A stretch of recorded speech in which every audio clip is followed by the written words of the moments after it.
Good morning, y'all! I'm Rebecca Lima, she's Júlia, and she's Marya Eloísa. In our group today, we're going to talk about Canada. About geography, Canada is the world's second largest country, losing only for Russia, and has the climate varies from the north to the south.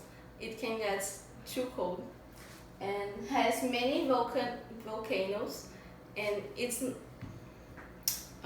it is a part of the Pacific Ring of Fire, which is a system of volcanoes.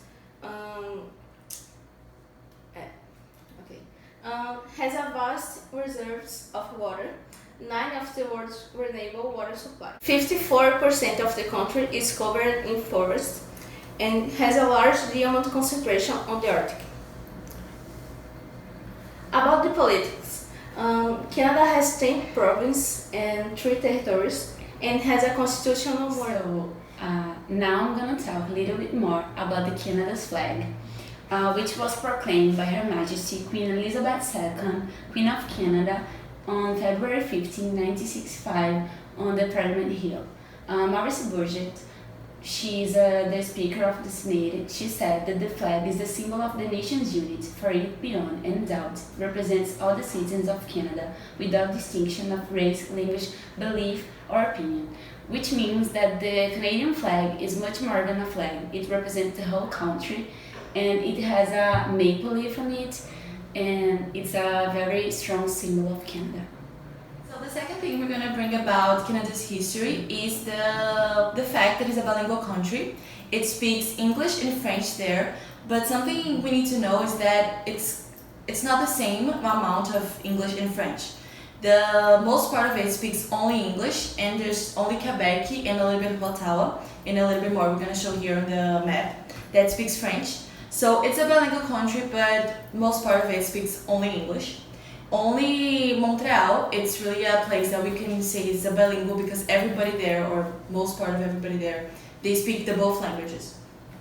75 of the French language is spoken in Quebec, as I said, so it's a little bit not the same. Canada was colonized by New England. Errei. Eu vou continuar. How that happened? It's interesting to know because here in America we only speak one language, your country's language, if is it Portuguese or Spanish or English. And Canada is a country that speaks 2 languages, that's English and French, as I said. So to get to know that, it's because Canada was colonized by England, and years later it was colonized by France as well. So it was the New England and the New France from 1535 to 1763, because on 1763 England won a war against France. So the whole country was supposed to speak only English, but there were French resistance because there were some people there that only spoke French, and they had their cultures, they had their things, that they didn't want to give up. So they had the Quebec's Act that they allowed some people to still speak French. So that's why when you see the map of nowadays here in France and here in Canada, it's not the same. Most part only speaks English because England won the war, but they're still allowed to speak French. And nowadays, it's officially a bilingual country. The difference between the languages, it's big actually. Not the languages French and English, but the English of United States, or the English of the England, of the English people, and the French of the Frenches. So it's different, the words or the pronunciations of some things. And something really curious about Montreal, as I said, it's a bilingual place that everybody there speaks 2 languages, is that when you're in a store or in the supermarket or somewhere and you're gonna talk to somebody, they usually answer you with hi, bonjour. So hi means hello in English, and bonjour, good morning or good afternoon in French. So if you answer hi, it means you want to speak English, and if you answer bonjour, it means you want to speak French. So it's really, the bilingual place there in Montreal is a curiosity that I think is really nice. It really shows the bilingual of the countries. Foods and sports are the best of Canada, and the most famous is poutine, which is French fries with sauce. And the culture was influenced by European, especially British and French people, and the indigenous people. And the Canada is a country very progressive, diverse, and multicultural, which is perfect, which is a perfect place to everyone. Now I'm gonna talk about the main sports in Canada. First, Canadian football. In this image, it's just like the American football, but the main difference is that the size of the field, which is bigger. Second, curling, which is this one. It's basically a rock that the person throws on the ice, and two other people has to brush. So the rock curls in the ice, and that's why it's called curling. And ice hockey, they use this thing to make points, and it's because everybody knows about ice hockey in this image. So yeah. Now about Canada's tourism, we chose 10 places to visit in Canada. First, Clifton Hill plus Niagara Falls. As the name says, Niagara Falls are falls, 3 exactly, and there is the Canadian side and the American side. You can go on both to explore more about the falls, and it's amazing and it's really beautiful. Clifton Hill is a city like side by side to Niagara Falls, and there are this sky view which is so big, and you can see the falls from the top of it, and there are lots of attractions like plays and a lot of that stuff. The second one we chose is the Capilano Suspension Bridge. It stays in Vancouver, British Columbia, and as the name says, it's a suspension bridge that's between two mountains, and you go walking between them, like in the middle of the bridge. Its height is 140 meters, and it's 7-meter walk, so you're gonna walking really big. Its attraction is because it's a tourism of adventure, so you have a great contact with the forest, you have a great view, and you need to have courage to go there, so it's a really nice place. Banff National Park, it's in Calgary, and it's the oldest park of Canada. There's lakes, mountains, and house lakes where you can eat. It's really good, and on the winter, it's so beautiful.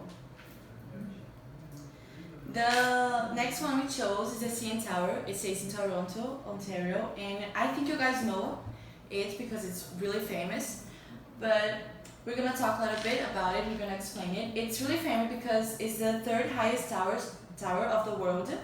It has a great view of the city from up here, you can see everything, so you get to know a little bit more about Toronto. It has two things that's amazing about there that you can do, besides seeing the view. That's the glass walk, that the floor is made out of glass, so it feels like you're floating over the city, something like that. It's something really nice, that you can see the city all over the place. And the second one that's really scary is the edge walk, that you actually go walking on the edge of the building. There are ropes holding you, and you go walking it, so you need to have guts to go it, and it's really nice. Parliament Hill, as I said before, it was where the flag was proclaimed by the Queen, and that's why we put it there, because it's like a huge cultural and historical place for Canada, so that's why it's there.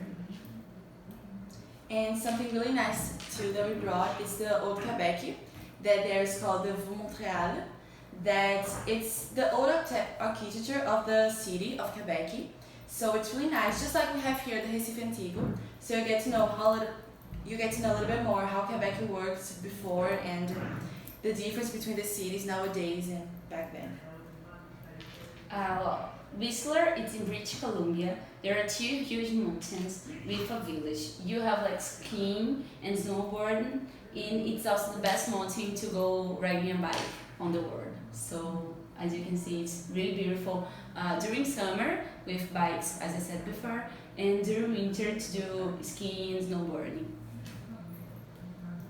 This one is the Bay of Fundy. It stays between the provinces of Nova Scotia and New Brunswick. It's one of the 7 wonders of North America, and there you can see on the sea one of the rarest whales of the world. You can see dinosaur fossils, so if you want to go there to study or just to get some knowledge, it's a really nice place, and it has the highest tide on Earth.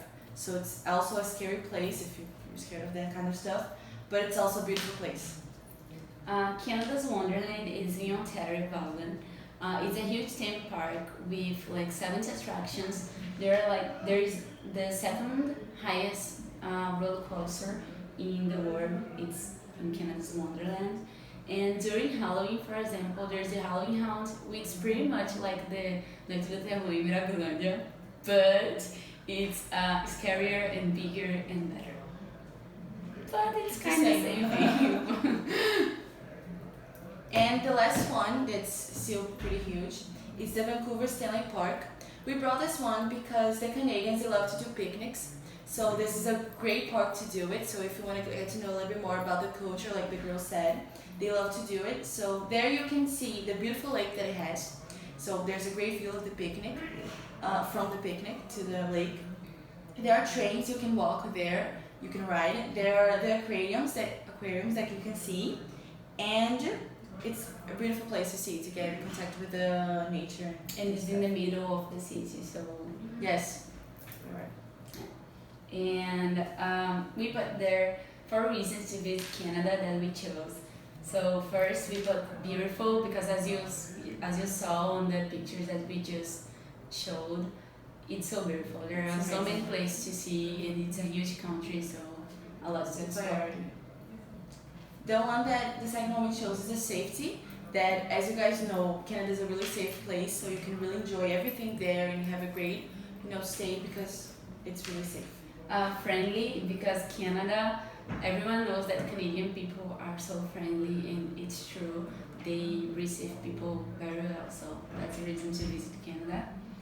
And Tim Hortons, we put it there because it's the most famous cafeteria in Canada, and I have to say it's better than Starbucks. And yeah, it's a really good reason to go to Canada. Yeah, you miss it a lot when you go back to wherever you came from, so you should go there and try French vanilla. That's a clue. So, bye. Thank you, that's all. Hope you guys liked, and I hope you guys learned a little bit more about Canada. We love the country, so that's why we chose it. Has many volcanoes. Peraí. Volcanoes. A volcano.